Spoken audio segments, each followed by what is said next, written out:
कुछ लोग कहता है कि भूमि सुधार का बात कीजिएगा तो सब सवर्ण जाति ओबीसी लोग आपसे खिलाफ हो जाएगा।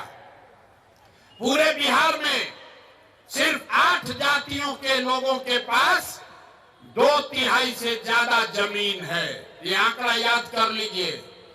सिर्फ 8 जाति के लोगों के पास 2/3 जमीन है। तो ये व्यवस्था बदलनी चाहिए। इसलिए जन सुराज ने कहा है भूमि सुधार लागू किया जाएगा।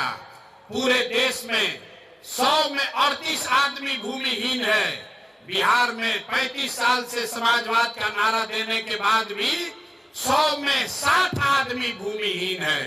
तो भूमिहीनों की संख्या कम हो, इसलिए जन सुराज की जब सरकार बनेगी तो 3 वर्ष में भूमि सुधार यहां लागू किया जाएगा ताकि भूमिहीनों को जमीन मिल सके।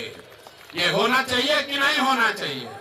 हम बात पूछ के करते हैं, जोर से बताओ भैया, होना चाहिए कि नहीं होना चाहिए?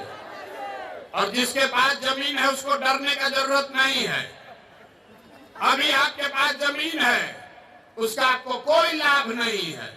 उसका लाभ सीओ बीडीओ लूट रहा है आपको दाखिल खारिज सर्वे करके। एक बार भूमि सुधार लागू होगा तो जिसका जमीन है उसको भी फायदा है, और जो गरमजरुआ पड़ा हुआ है, बहुत सारा जमीन गलत बेनामी पड़ा हुआ है, उन जमीनों का इस्तेमाल करके गरीबों को यहाँ जमीन मुहैया कराया जा सकता है। हजारों एकड़ जमीन भूदान में, जहां जिस राज्य में विनोबा भावे ने इतना बड़ा आंदोलन किया, आपको पता ही नहीं है कि लाखों एकड़ जमीन जो सवर्णों ने, ओबीसी समाज ने, जिनकी जमीन थी, उन्होंने जमीन दान किया था गरीबों के लिए। विनोबा जी के कहने पर वो जमीन किसको मिला किसी को नहीं पता। वो जमीन सब अंदर बांट कर दिया।